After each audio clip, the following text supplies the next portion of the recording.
Oke, baik. Selamat pagi. Jadi ini materi ke-12.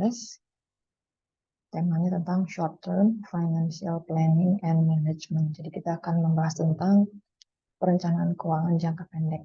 Ya, bagaimana memanagenya. Nah, ini adalah referensinya. Jadi silahkan nanti dibaca-baca saja. Nah, sekarang kita mulai masuk ke bagian short term financial planning, di perencanaan keuangan jangka pendek. Nah, untuk memahami ini tentang perencanaan keuangan jangka pendek itu, kita perlu mengambil datanya dari laporan keuangan, ya. Kan laporan keuangan itu ada dua, ya. Ada balance sheet, ada income statement. Nah, yang kita gunakan adalah yang balance sheet ini. Jadi di dalamnya ada aset, kemudian ada hutang, dan ada juga modal. Nanti di dalam item-item ini yang akan bisa kita gunakan untuk perhitungannya. Nah, seperti ini ya. Jadi di dalam laporan keuangan itu, ya nanti ada kan harta atau aset itu kan dibagi dua ya. Ada yang current asset, ada juga yang fixed asset. Jadi current asset ini harta yang lancar, ini harta yang tidak lancar, ya. Nah, kemudian di bagian yang sebelah kanannya itu ada nanti hutang, yang hutang lancar, yang disebut dengan current liabilities. Kemudian ada juga hutang yang jangka panjang atau yang tidak lancar hutangnya. Kita menyebutnya non-current liabilities. Dan yang terakhir ada modal. Nah, ini ada 3 bagian. Nah, yang pertama yang bisa kita hitung adalah net working capital. Ya, net working capital itu artinya adalah modal yang bisa kita gunakan untuk kegiatan operasional sehari-hari. Nah, makanya ini memang jangka pendek ya. Yang digunakan adalah hitungan yang untuk sehari-hari. Jadi rumus yang pertama adalah net working capital. Ini rumusnya adalah current asset dikurangi dengan current liabilities. Jadi nanti lihat di balance sheet ya datanya. Current asset itu yang ini tadi ya, harta lancar ya dikurangi dengan hutang lancar ya, hutang lancar ini current liabilities. Jadi cukup dikurangi saja. Nah, kalau kita lihat dari balance sheet ini contohnya ya. Ini contoh dari laporan keuangannya yang saya sederhanakan gitu ya. Ini contoh yang sederhana sekali. Jadi kita ambil dari current asetnya, hanya current asetnya saja. Kita ambil ya di sini datanya, dikurangi dengan juga yang hutang yang lancarnya. Jadi ini contohnya ya. Jadi ini 100 harta lancar, ini 70 hutang lancar. Jadi kita langsung dapat nanti ya, modal kerja yang dipakai sehari-hari itu berapa gitu ya dari angka ini. Jadi 100 dikurangi 70 berarti ada 30 gitu ya. Nah, ini tadi rumusnya lebih jelas lagi ya. Jadi kita bisa menghitung dari nilai current asset kita misalnya di sini 100, harta lancarnya itu 100, kemudian dikurangi dengan hutang lancar 70, maka kita punya modal kerja yang dipakai untuk operasional sehari-hari itu $30. Nah, itu ya. Nah, sekarang kita lihat kalau di bagian apa namanya nih, contoh laporan keuangan yang sudah ada juga ya. Ini juga bisa kita lihat. Nah, ini current asset itu banyak macamnya ya. Isinya banyak ternyata di dalamnya. Jadi termasuk di dalamnya ada cash, ada account receivable, ada inventory. Nah, jadi nanti kalau misalkan memang itemnya banyak, ya tinggal dijumlah saja, ditotalkan gitu ya. Nah, jadi nanti net working capital itu bisa kita cari dari yang ini tadi, cash ditambah account receivable tambah inventory gitu ya, kita gabungkan. Nah, current liabilities-nya juga di sini ternyata itemnya banyak. Jadi ada account payable, ada notes payable gitu ya. Nah, ini juga kita totalkan saja. Baru kita bisa mendapatkan net working capital. Nah, ini kita lewat saja dulu. Oke. Nah, sekarang kita masuk ke bagian yang aliran ya.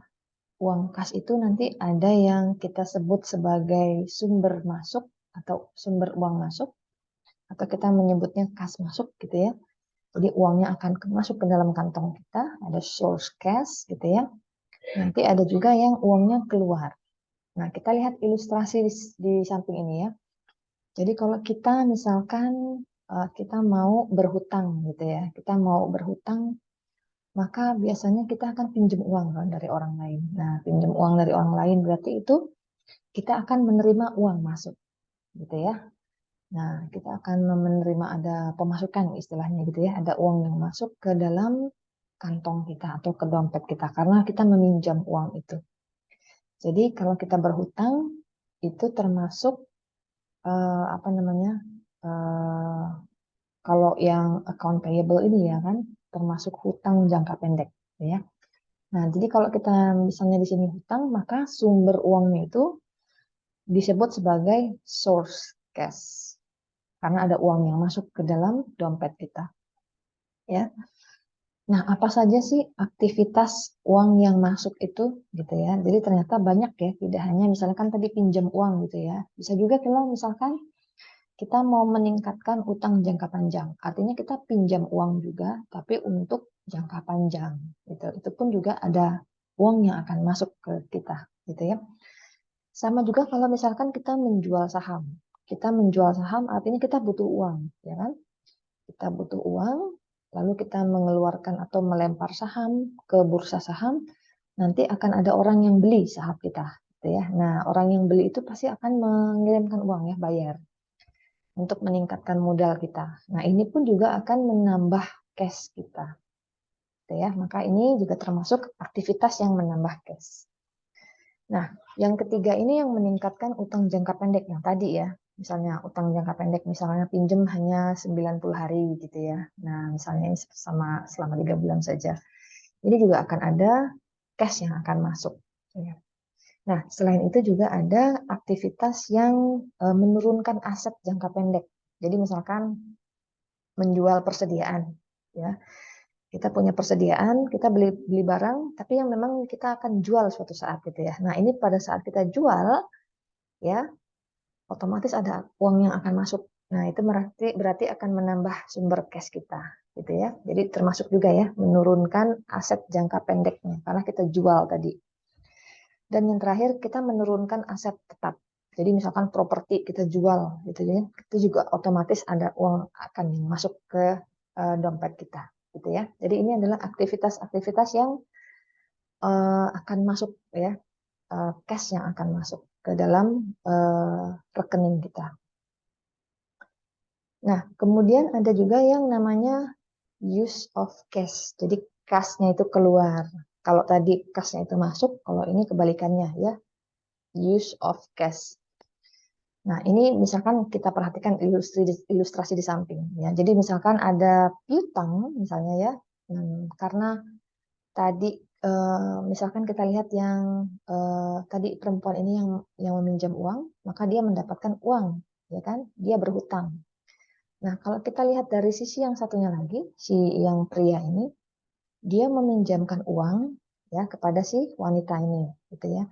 Maka uang dia memang keluar kan, diserahkan kepada si wanita ini. Nah, tapi otomatis si pria ini jadi punya piutang namanya.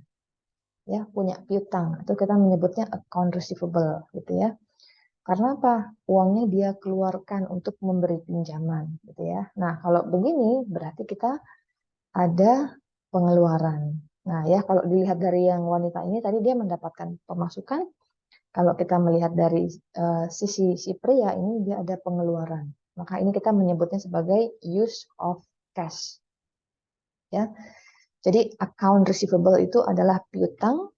Ya, kalau kita memberikan piutang artinya kita naikkan, artinya kita memberi lagi kepada orang lain, memberi pinjaman kepada orang lain lebih banyak. Nah, saat itu artinya kita mengeluarkan mengeluarkan uang ya dalam bentuk piutang. Nah, ini juga kita sebut sebagai pengeluaran kas atau use of cash. Gitu ya. Nah, aktivitas-aktivitas apa saja yang termasuk kas keluar? Jadi ada aktivitas yang bisa menurunkan kas, artinya uangnya akan keluar. Biasanya digunakan untuk kegiatan antara lain yang pertama, kalau kita mau membayar utang. Ya, kita bayar utang jangka panjang misalnya gitu ya. Berarti kan kita harus keluarkan uang dari dompet gitu ya. Nah, ini satu. Nah, Yang kedua adalah turunkan modal. Mau menurunkan modal, artinya kita membeli saham gitu ya. Nah, kalau kita membeli saham, otomatis kita harus bayar kan? Nah, gitu. Berarti ini kita mengeluarkan uang gitu ya. Nah, yang berikutnya turunkan utang jangka pendek. Ya sama ya. Kalau kita mau mengeluarkan uang untuk bayar hutang, ya berarti kita mengeluarkan uang kas gitu ya. Nah, ada juga misalkan yang mau kita naikkan aset. Jadi kita mau punya aset lebih banyak. Nah, kita beli properti secara tunai gitu ya. Nah, itu juga kita pasti harus bayar cash gitu ya. Nah, yang terakhir adalah kalau kita mau menaikkan aset tetap ya. Misalkan membeli beberapa properti tadi sama dengan yang atasnya ya. Membeli beberapa properti pasti juga ada uang yang harus dikeluarkan. Gitu ya. Nah, kalau kita melihat dari aktivitas jangka pendek, bisa kita lihat dari beberapa item di sini ya. Misalkan dari sisi kegiatannya dan juga dari sisi keputusannya ya. Misalnya seperti ini. Kalau kita kegiatannya itu membeli material bahan baku, misalnya gitu ya. Biasanya keputusan yang akan kita eh, buat itu adalah berapa banyak sih ya eh, persediaan yang mau kita pesan gitu ya. Nah, misalnya itu ya, jangka pendek biasanya. Nah, kalau kita misalnya kegiatannya mau membayar cash, nah biasanya keputusannya itu ya dari mana gitu ya sumbernya. Entah itu pinjam atau tarik dari tabungan. Ya, biasanya kalau untuk yang jangka pendek itu seperti itu ya keputusannya.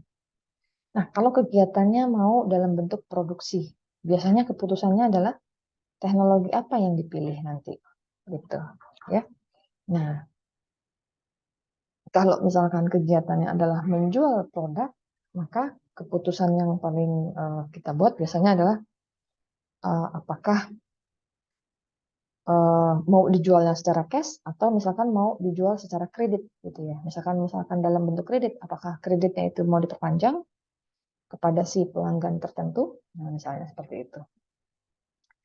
Nah, kegiatan yang terakhir kalau kita mau mengumpulkan cash. Nah, keputusannya adalah bagaimana sih cara mengumpulkannya. Nah, ini biasanya kalau kita ada aktivitas-aktivitas jangka pendek, itu pasti menyangkut tergantung dari kegiatannya dan bagaimana nanti cara kita memutuskannya, gitu ya. Nah, sekarang kita masuk ke bagian apa itu operating dan cash cycle. Jadi nanti ada dua bagian ya, operating cycle dan juga cash cycle. Gimana sih cara menghitungnya ya, cara memahaminya itu kita bagi dua dulu. Operating cycle itu apa ya, cash cycle itu apa misalnya gitu ya. Nah, jadi misalkan kita pakai contoh dulu, misalnya contohnya ini ya, misalnya dari sini. Kita coba. Nah, yang ini dulu nih, contohnya. Ini sudah saya translatekan ya. Contohnya seperti ini misalnya. Band itu membeli persediaan barang atau inventory gitu ya. Jadi misalkan membeli barang gitu ya untuk dijual lagi. Dia membeli barang itu harganya $1.000 secara kredit gitu ya. Nggak bayar langsung gitu, berarti bayarnya nanti gitu ya. Nah, dia membayarnya itu 30 hari kemudian. Jadi pada saat dia beli, dapat barangnya hari itu, dia belum bayar. Gitu kan? Nah, artinya dari sini kita bisa lihat kronologinya. Jadi pada hari ke-0 hari ini gitu ya, dia membeli persediaan atau inventory. Nah, apakah ada pengaruh terhadap uang cashnya dia? Tidak ada. Ya, karena hari itu dia bayarnya kredit gitu ya. Dia tidak bayar apa-apa, dia tidak mengeluarkan uang, tapi barangnya sampai di tangan gitu ya. Karena apa? Dia belinya secara berhutang gitu ya. Nah, kapan dia mau bayar? Katanya dia mau bayarnya 30 hari kemudian. Berarti ini jangka pendek ya, utang jangka pendek. Maka kita bisa lihat nanti di hari ke-30 dia baru mulai bayar. Nah, ada pengaruhnya terhadap uang cashnya dia?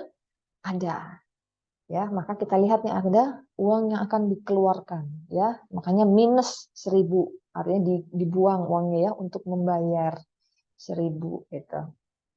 Nah, kemudian setelah 30 hari kemudian ya, ternyata John ini ya, dia membeli barang persediaan milik si Ben tadi.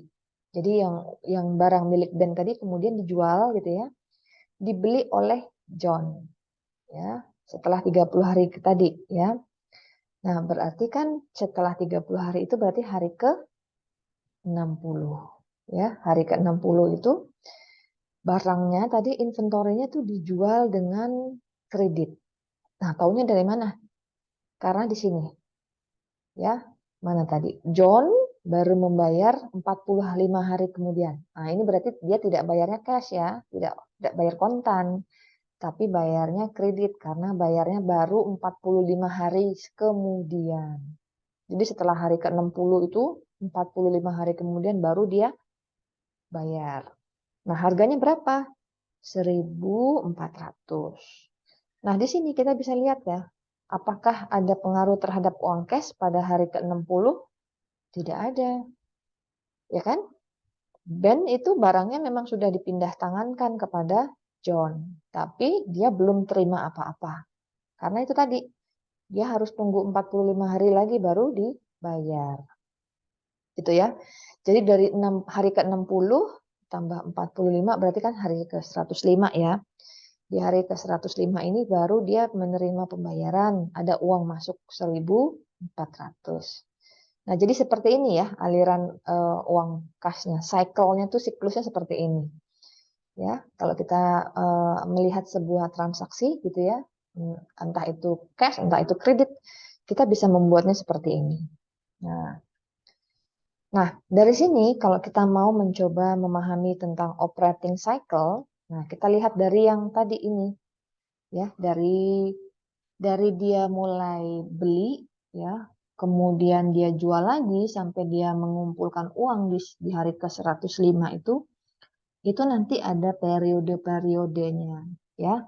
Jadi nanti periode dari hari pertama sampai dengan hari ke-60 itu disebut sebagai inventory period. Harinya pre-inventory, ya, si harinya apa? Persediaan itu, ya. Jadi masih di apa namanya, dari hari ke-0 sampai ke-60 itu masih di tangannya si Ben, gitu, ya. Nah, kemudian di 45 hari yang kedua ini, yang terakhir, itu kita menyebutnya sebagai account receivable period. Karena dari 60 ke 105 ini ada 45 hari yang barangnya itu sudah dia pindah tangankan kepada John, tapi uangnya belum masuk. Jadi masih dalam bentuk piutang, gitu, ya. Maka ini dalam yang periode ini kita menyebutnya sebagai account receivable period. Kalau di sini sebagai inventory period, gitu, ya. Ini bisa kita hitung. Jadi ini harinya sampai 60, yang ini harinya sampai 45. Nah, gitu. Nah, jadi sejak Ben menerima barang, ya, dalam bentuk persediaan tadi, kemudian dia menjualnya dan menerima pembayaran, waktu yang tercatat itu adalah 105 hari. Jadi 60 harinya ini disebut sebagai periode persediaan barang, yang 45 hari ini sisanya disebut sebagai periode piutang. Gitu, ya, paham, ya? Nah, gitu. Nah, itu tadi kalau yang operating cycle.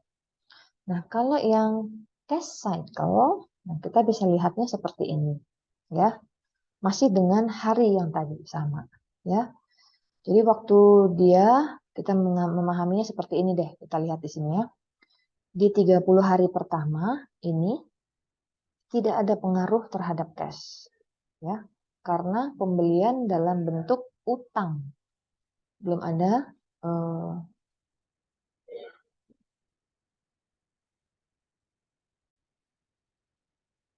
Nah, jadi di 30 hari pertama itu tidak ada pengaruh terhadap cash karena dia belinya dalam bentuk utang. Jadi 30 hari ini disebut sebagai periode utang, ya. Nah, nanti di hari ke-30 dia baru menerima pembayaran, kan? Nah, Ben baru bayar, gitu, ya. Baru bayar di hari ke-30.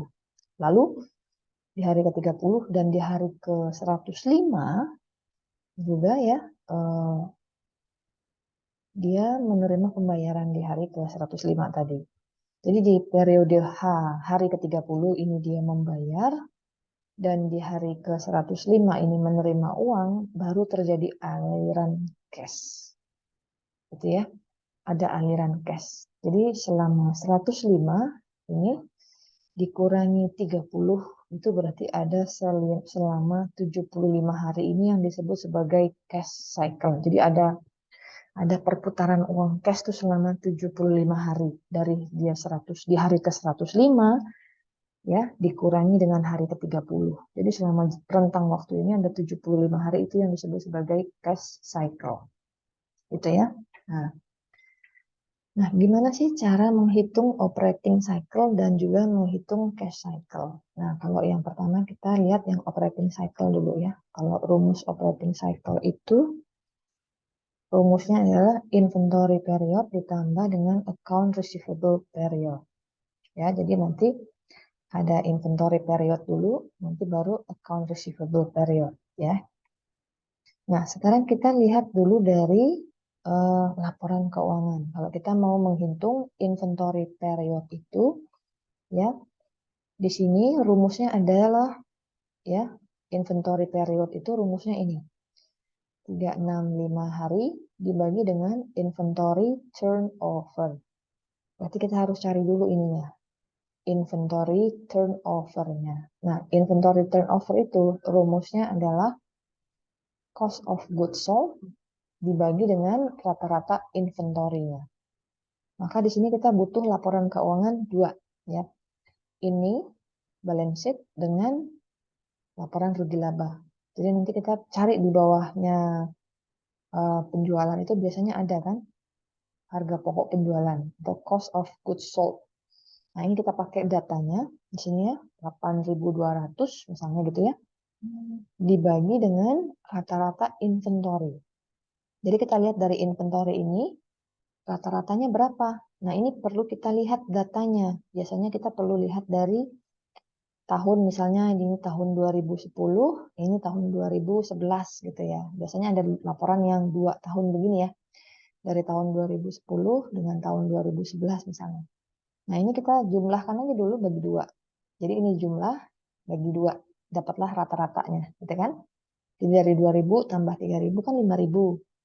5000 dibagi 2, dapatlah 2500. Nah, gitu ya. Jadi, misalkan ini tadi kan COGS-nya tadi berapa nilainya? 8.200 ini ya. Kemudian dibagi dengan ini inventory 2,5 2.500. Ya, ini karena dalam million ya, dia singkat gitu ya, jadi pakai disingkat saja. Jadi dapatlah inventory turnover-nya itu 3,28 kali. Nah, dari sini baru dibagi 365 hari dibagi dengan ini tadi 3,28. Dapatlah 111 hari. Nah, cara memahaminya gimana? Jadi si inventory ini dia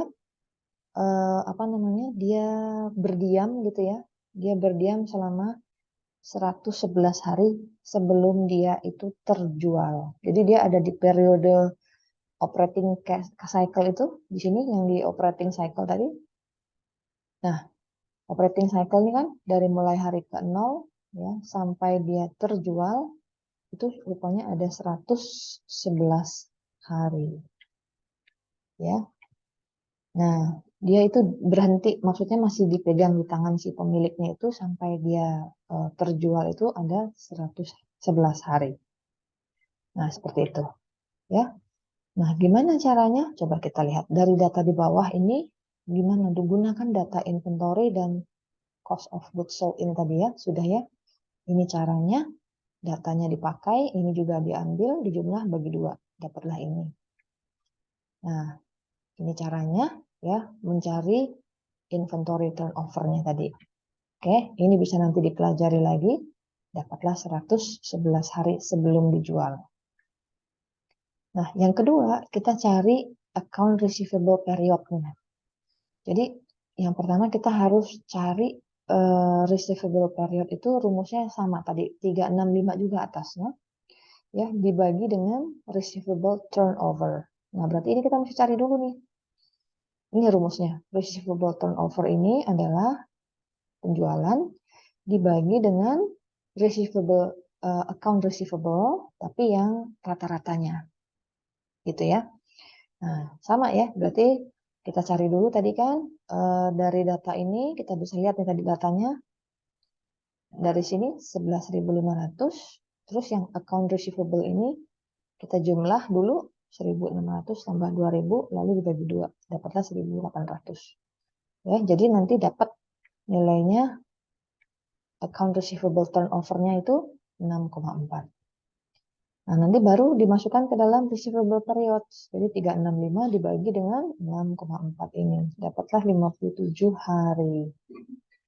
Jadi di sini maksudnya customer itu dia bisa mengambil sekitar, dia perlu ya 57 hari untuk membayar. Dia perlu 57 hari itu untuk membayar account receivable ini.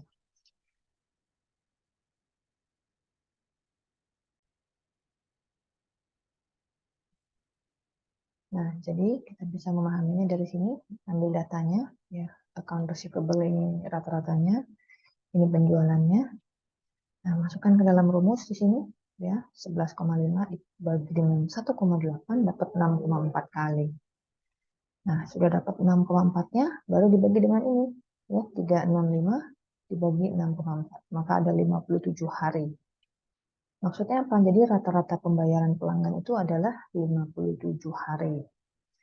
Ya. Nah, jadi kita bisa hitung ya dari sini operating cycle kita itu ditotalkan dari 111 ditambah 57 hari, ada totalnya 168 hari. Total periode perputaran uang mulai dari beli lalu dijual sampai nerima pembayaran lagi. Itu totalnya segini, 168 hari. Jadi bisa ya, nanti kita coba latihan. Kalau misalkan beli, kemudian mulai berhutang, mulai sampai dia jual lagi, sampai nerima pembayaran tuh berapa hari sih? Nah, bisa dihitung pakai operating cycle. Nah, yang kedua, cara menghitung cash cycle. Nah, rumusnya ini tadi, operating cycle, tadi udah dapat angkanya ya, ditambah dengan account payable period. Oke, kita lihat di sini ya. Jadi ini rumusnya dari cash cycle ini, operating cycle-nya tadi kan 168 hari. Ya, dikurangi dengan account payable period. Tadi kita sudah menghitung, bukan? Ada nggak? Ya, ada 129 hari. Jadi dari sini kita bisa lihat, coba kita lihat gunakan datanya dulu ya. Nah, ini kan data account payable dan cost of goods sold ini. Di sini kita pakai data ini, ya, account payable dengan data cost of goods sold ini. Gimana cara mencarinya? Rumusnya ini. Kita cari dulu account payable turnover-nya dengan rumus cost of goods sold dibagi dengan rata-rata hutang tadi. Ya, kita lihat tadi cost of goods sold-nya itu 8,2 ya, dibagi dengan rata-rata hutangnya. Coba kita lihat ini rata-rata hutangnya 875. Ya, berarti kita dapat nih payable turnover-nya 9,4. Dari sini lalu kita bagi, kita hitung dulu payable period-nya. 365 dibagi dengan payable turnover. Dapatlah nilainya 39 hari. Nah, jadi dikurangi ya, bukan dijumlah tapi dikurangi ya. Tadi itu salah rumusnya berarti. Jadi rata-rata pembayaran hutang itu adalah dari operating cycle itu 168 hari dikurangi dengan yang 39 hari tadi yang periode pembayaran itu ya. Jadi ada 129 hari. Ini adalah rata-rata delay gitu ya, antara waktu pembayaran dengan penerimaan uang itu ternyata 129 hari, ada delay waktunya. Nah, seperti ini. Oke, baik. Silahkan dipelajari materinya. Nanti jika ada pertanyaan, silahkan ditanyakan. Terima kasih.